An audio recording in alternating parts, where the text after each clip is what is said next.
Tahukah kalian, di sebuah organisasi, baik manajerial atau non-manajerial, komunikasi itu sangat penting loh. Dengan komunikasi yang baik, manajer dapat melaksanakan fungsi-fungsi manajemen hanya melalui interaksi dan komunikasi.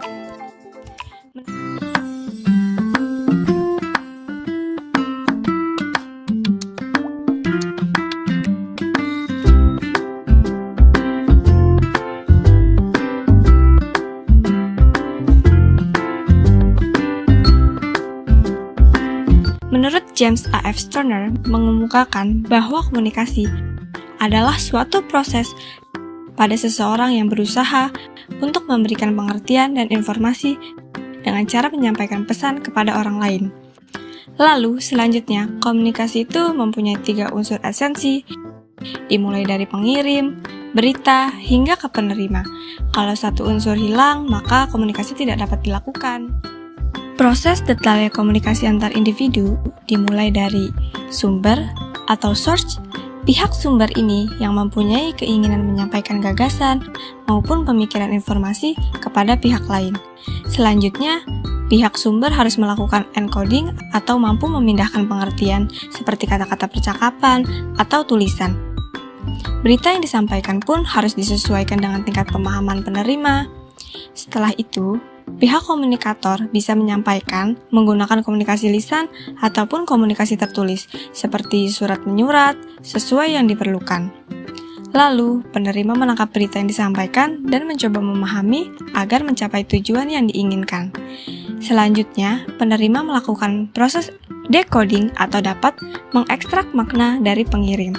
Terakhir, untuk memastikan penerima memahami maksud yang disampaikan pengirim, maka penerima dapat memberikan tanggapan atau umpan balik. Menurut Raymond Villasecar, terdapat 4 faktor khusus loh agar komunikasi berjalan efektif di dalam organisasi, yaitu ada saluran komunikasi formal, struktur organisasi, spesialisasi jabatan, dan pemilikan informasi. Selanjutnya, terdapat 3 saluran komunikasi dalam organisasi loh. Yang pertama, komunikasi vertikal.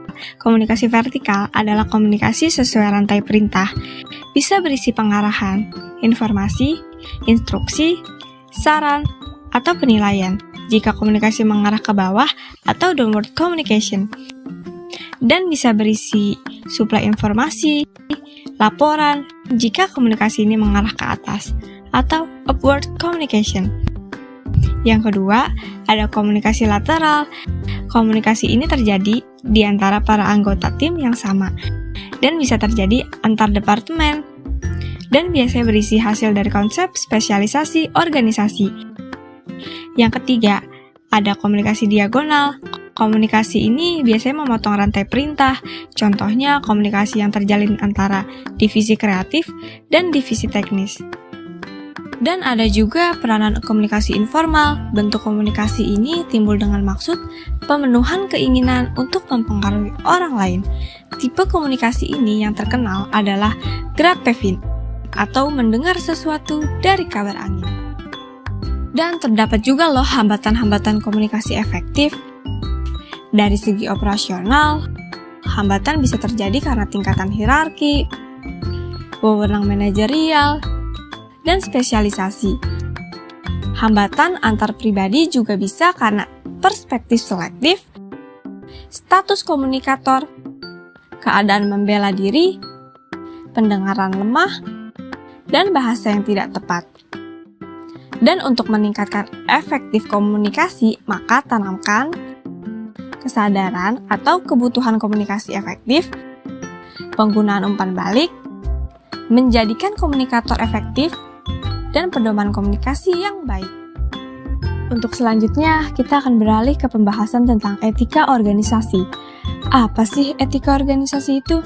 Pada pengertian yang paling dasar, etika adalah sistem nilai pribadi yang digunakan untuk memutuskan apa yang benar atau apa yang paling tepat dalam situasi tertentu. Dengan kata lain, pengertian etika organisasi yaitu memutuskan apa yang konsisten dengan sistem nilai yang ada dalam organisasi dan diri pribadi.